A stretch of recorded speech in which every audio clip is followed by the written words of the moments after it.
Bom dia, eu sou a Amanda e junto com a Angélica, o Gabriel e o João nós iremos apresentar o conceito de Takt Time e como ele pode ser aplicado na indústria da construção civil. Então, primeiramente, o conceito de Takt Time ele veio do sistema Toyota de produção e representa o ritmo de produção necessário que eu preciso para atender uma determinada demanda, considerando a capacidade da minha linha de produção. Esse ritmo ele pode ser obtido matematicamente, dividindo o tempo disponível para a produção pelo número de unidades a serem produzidas. Um exemplo rápido seria uma demanda de 120 veículos em um dia, considerando um tempo efetivo de 8 horas de trabalho. O meu ritmo seria de 4 minutos por veículo. Se na produção acontecer de eu produzir acima desse tempo calculado, então eu não vou conseguir atender a minha demanda. Um ponto importante é que esse tempo disponível para a produção, a gente precisa descontar as perdas programadas, que seriam o tempo de manutenção para algum equipamento ou alguma parada por questão ergonômica do funcionário. Então, como que eu posso interpretar o meu takt time? Uma forma é comparar o meu tempo de ciclo. O tempo de ciclo ele representa a capacidade de produção da minha fábrica, considerando os equipamentos que ela tem, o número de funcionários, qual o padrão de execução. Então, o que a minha fábrica consegue produzir? Ou o setor, ou uma célula.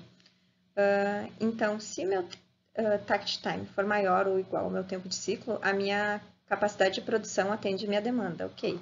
Agora, se meu takt time for menor que o meu tempo de ciclo, a capacidade de produção disponível não atende a minha demanda. Então, eu preciso voltar ao meu sistema de produção e efetuar alguma melhoria para eu conseguir atender a minha demanda.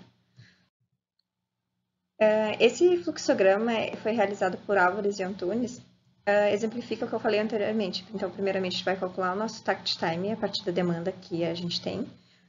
Vou comparar com o meu tempo de ciclo, com a capacidade da minha fábrica de produzir.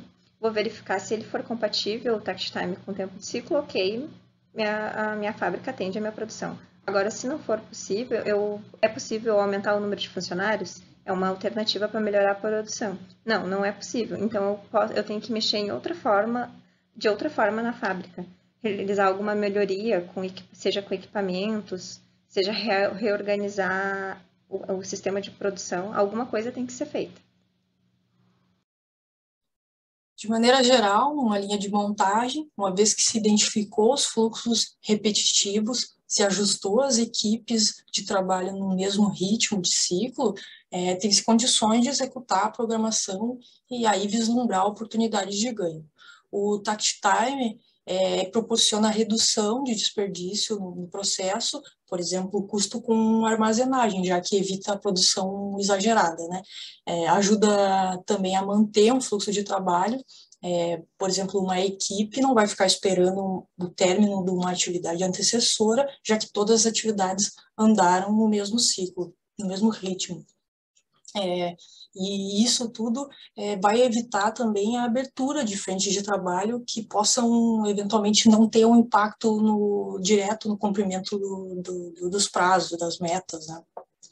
E essa sincronia, se não proporcionar redução, o prazo vai, no mínimo, atender o prazo, o que muitas vezes acaba não acontecendo na construção civil. Bom dia a todos, eu sou o João e vou continuar a apresentação agora trazendo 2 exemplos do takt time na construção civil, que a gente encontrou na bibliografia. Introduzindo eles, é importante dar destaque para 3 principais pontos. Primeiro é que a comunicação ganha um papel muito mais primordial e importante do que ela já tinha, né? Que não adianta fazer todo um planejamento, digamos, diferente, né? Tipo, mudar um pouco a logística das coisas em função do takt time e simplesmente designar essas tarefas.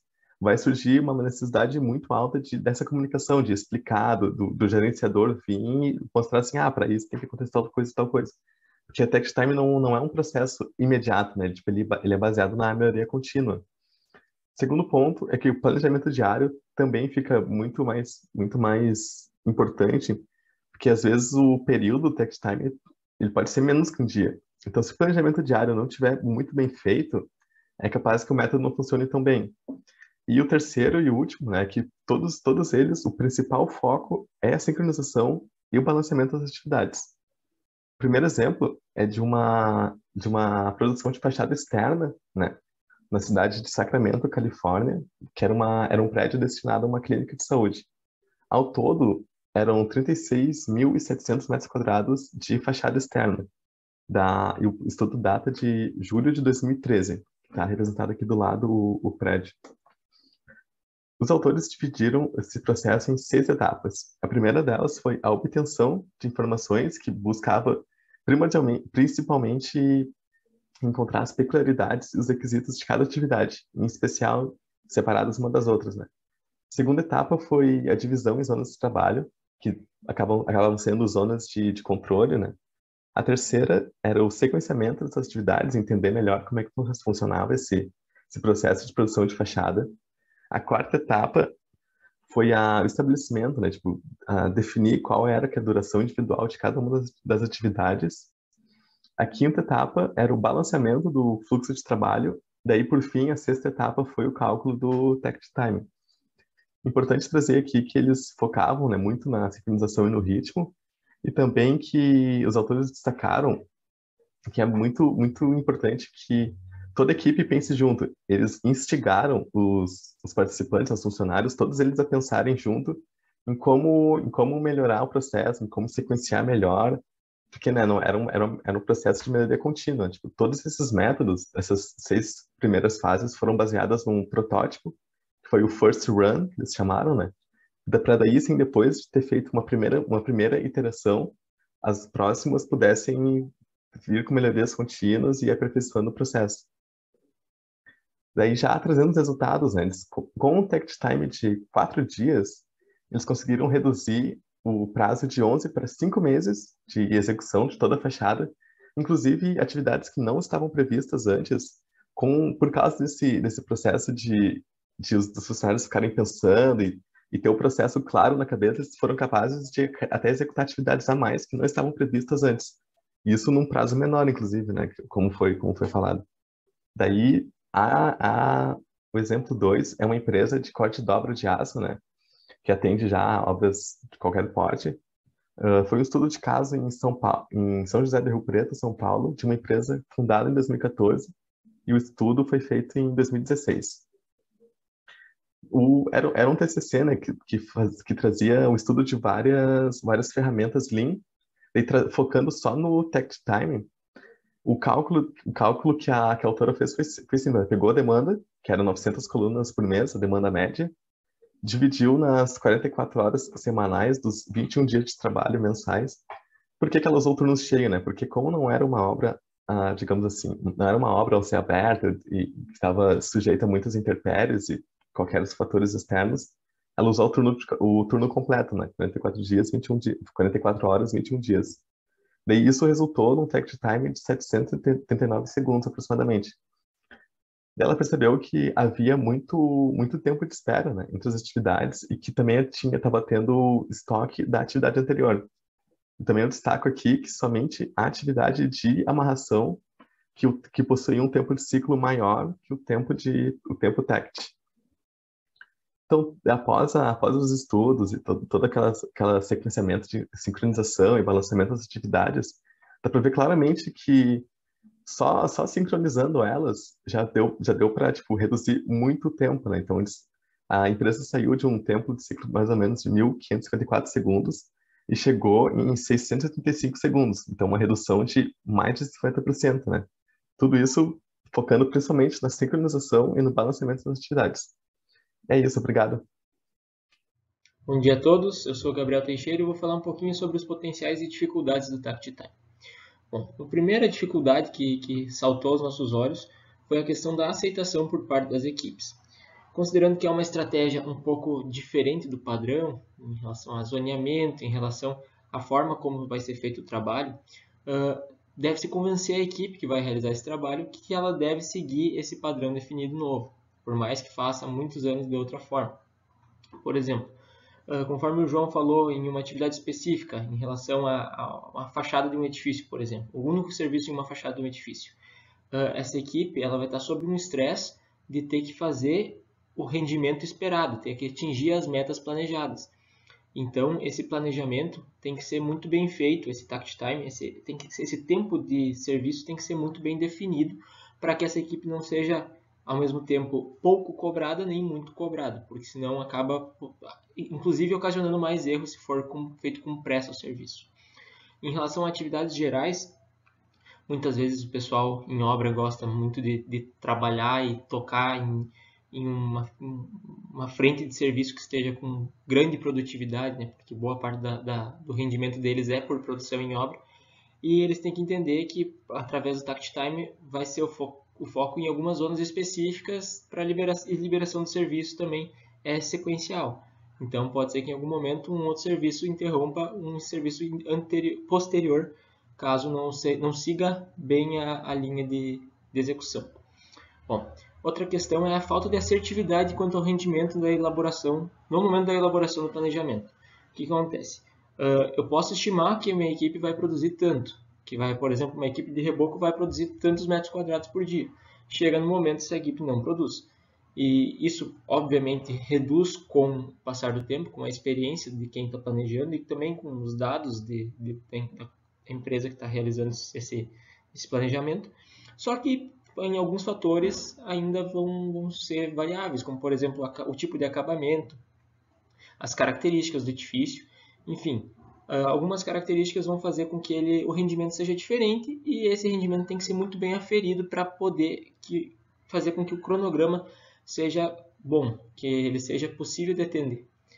Bom, outra questão é que, diminuindo a antecedência da entrega do material, tentando tornar um canteiro mais enxuto, que o material chegue e o profissional já realize o serviço, com toda essa questão de conseguir realizar e manter menos estoque, acaba que se crescendo uma dependência em relação ao fornecedor, né? Porque o fornecedor, se ele causar algum problema, ele pode impactar o prazo.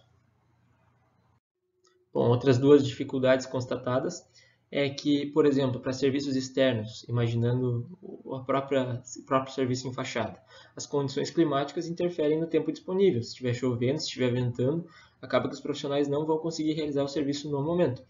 Então, deve-se manter uma consideração, deve-se pensar nisso no momento de definir o próprio takt time. Por mais que seja algo meio abstrato e uma previsão, se for feito desconsiderando qualquer problema climático, acaba que o planejamento não se consolida no final das contas. E por fim, algo que nós notamos principalmente é o conceito se aplica melhor em atividades padrão. Inclusive, nós colocamos essa imagem de um forro de gesso com um design bem diferente para mostrar. É muito difícil tu estimar quanto tempo um profissional vai demorar para realizar esse serviço. Enquanto em um forro tradicional, com apartamentos padrão, tu consegue estimar isso muito melhor. E assim conseguir determinar o takt time de forma mais precisa. Bom, em relação aos potenciais, ou seja, os pontos positivos que nós vimos. A primeira questão se dá na redução do intervalo entre as atividades em certos locais, as folgas na linha de balanço, inclusive está evidenciado na imagem. Quando tu tem o tempo que vai ser demorado para realizar um serviço, tu consegue programar muito melhor as equipes e determinar onde iniciar e onde atacar em cada momento. E assim tu consegue ter um cronograma mais enxuto e terminar a obra, digamos, de uma forma mais rápida. Outra questão é a menor necessidade de espaço físico em um canteiro para armazenagem de material. Se eu já tenho um material mais rápido, um estoque menor e conseguir realizar o serviço de forma mais rápida, eu vou ter uma necessidade de espaço físico menor também. A terceiro ponto seria que obras de grande porte, onde há muita repetitividade, como na imagem, um edifício, condomínio tipo par da Caixa Econômica Federal, eles são imutáveis, eles são todos padrão. Se faz uma espécie de calibragem no planejamento, se determina um pavimento tipo, quanto tempo leva, ou um apartamento, quanto tempo leva para ser feito cada um dos serviços, e assim tu consegue fazer um planejamento muito bem aferido, porque é um padrão, as equipes vão ser as mesmas, o serviço vai ser o mesmo, o material vai ser o mesmo, enfim, fica muito fácil de tu conseguir criar um cronograma fluido. Por fim, o melhor dimensionamento das equipes desde o início, desde a concepção do planejamento, é algo que já pode ser tratado até mesmo no fechamento de um contrato com uma empreiteira, por exemplo. quando se tem essa relação, essa vivência de obra, quando se tem o fechamento com uma empreiteira, muitas vezes as empreiteiras elas fazem um orçamento imaginando uma equipe para atender as demandas da obra. E quando aperta o cronograma, digamos que tu precisa de mais equipes, eles não querem enviar porque não estão considerando isso no orçamento. Então, nesse momento, tu já conseguiria, desde o fechamento do contrato, estimar essas equipes e evitar problemas futuros. Bom, a princípio é isso, então. O grupo agradece a atenção de todos e ficamos à disposição para quaisquer dúvidas. Obrigado.